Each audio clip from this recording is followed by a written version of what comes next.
नमस्कार, खबर कनेक्शन में आप सभी का स्वागत है। लोकसभा चुनाव के लिए आम आदमी पार्टी और कांग्रेस के बीच लोकसभा सीटों का बंटवारा शनिवार को फाइनल हो गया। दिल्ली में आम आदमी पार्टी 4 और कांग्रेस 3 सीटों पर चुनाव लड़ेगी। गुजरात की 26, हरियाणा की 10, गोवा की 2 और चंडीगढ़ सीट के लिए भी शेयरिंग फॉर्मूला फाइनल हो गया है। कांग्रेस नेता मुकुल वासनिक और आप लीडर संदीप पाठक ने शनिवार को जॉइंट प्रेस कॉन्फ्रेंस में बताया कि पंजाब में दोनों पार्टियां अलग अलग चुनाव लड़ेंगी। गुजरात की भरूच कांग्रेस ने आपको दे दी। इसको लेकर अहमद पटेल की बेटी मुमताज ने एक्स पर लिखा कि जिले के कार्यकर्ता से माफी चाहती हूं कि गठबंधन में हम भरूच सीट को अपने लिए नहीं रख पाए हैं, इसका मुझे खेद है। हम अहमद पटेल को नहीं भूलेंगे। इधर केजरीवाल ने जनवरी में गुजरात यात्रा के दौरान राज्य की भरूच लोकसभा सीट पर चैतर वसावा को अपना उम्मीदवार घोषित कर दिया था।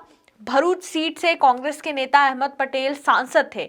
उनका 2020 में निधन हो चुका है। पटेल के बेटे और बेटी इसी सीट से टिकट मांग रहे थे। पंजाब की सभी 13 सीटों पर कांग्रेस आप अलग अलग लड़ेगी। आपको बता दें, ये बहुत दिन से चल रहा था कि पंजाब को लेकर के कांग्रेस और आप के बीच खींचातान चल रही थी सीट शेयरिंग को लेकर के, और आखिर इस पर फैसला हो गया और पंजाब की 13 लोकसभा सीटों पर कांग्रेस और आप में सहमति नहीं बनी।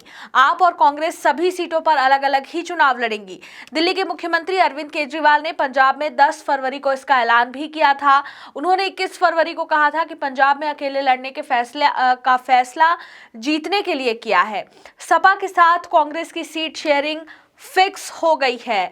बता दें, समाजवादी पार्टी और कांग्रेस ने यूपी, एमपी की सीटों पर समझौता कर लिया है। समाजवादी पार्टी ने उत्तर प्रदेश की 80 लोकसभा सीटों में से 17 सीटें कांग्रेस के लिए छोड़ी हैं। मध्य प्रदेश की 29 सीटों में से कांग्रेस ने एक खजुराहो सीट समाजवादी पार्टी को दे दी है।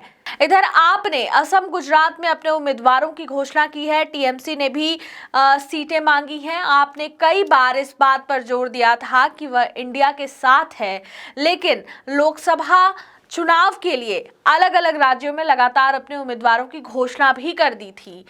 इधर आपने 8 फरवरी को असम में 3 सीटों पर अपने उम्मीदवारों की घोषणा की थी। टीएमसी ने असम में 2 और मेघालय में 1 सीट मांगी है, जिस पर कांग्रेस और टीएमसी में चर्चा हो रही है। कहा जा रहा है कि कांग्रेस मेघालय सीट देने की इच्छुक नहीं है। असम में 14 और मेघालय में 2 सीटें हैं। इधर बंगाल की बात करें तो पहले ही ममता बनर्जी ने ऐलान कर दिया है कि वे अकेले चुनाव लड़ेंगी। इससे पहले वहीं ममता बनर्जी ने खुद को इंडिया का हिस्सा भी बताया था। हालांकि उन्होंने अकेले चुनाव लड़ने के अपने फैसले के लिए कांग्रेस के साथ सीट शेयरिंग को लेकर बातचीत फेल होने का हवाला दिया था। बिहार के मुख्यमंत्री नीतीश कुमार अपने रास्ते पहले ही अलग कर चुके हैं। वे इंडिया के सूत्रधार थे। उन्होंने ही सभी विपक्षी पार्टियों को बीजेपी के खिलाफ एकजुट किया था। हालांकि वे खुद 28 जनवरी को एनडीए में शामिल हो गए और बीजेपी के साथ मिलकर सरकार बना ली। कांग्रेस नेता जयराम रमेश ने शनिवार को कहा कि टीएमसी से बातचीत जारी है। ममता बनर्जी भी कह रही हैं कि बीजेपी को हराना पहला मकसद है। हमारे बीच तू मैं भी होती रहती है। उन्होंने कहा कि कांग्रेस पार्टी ने ममता बनर्जी को पहली बार सांसद बनाया था। उनकी पार्टी का नाम भी देखिए, उसमें तृणमूल भी है और कांग्रेस भी है। कांग्रेस के दरवाजे टीएमसी के लिए सदैव खुले हैं। हम ममता बनर्जी का सम्मान करते हैं। हमारी उम्मीदों के मुताबिक पलटी राम यानी कि नीतीश कुमार और आरएलडी को छोड़कर इंडिया ब्लॉक में शामिल सभी 26 पार्टियां एकजुट है, ऐसा उनका कहना है। देखना जरूर होगा आगे इन पार्टियों का क्या निर्णय हो।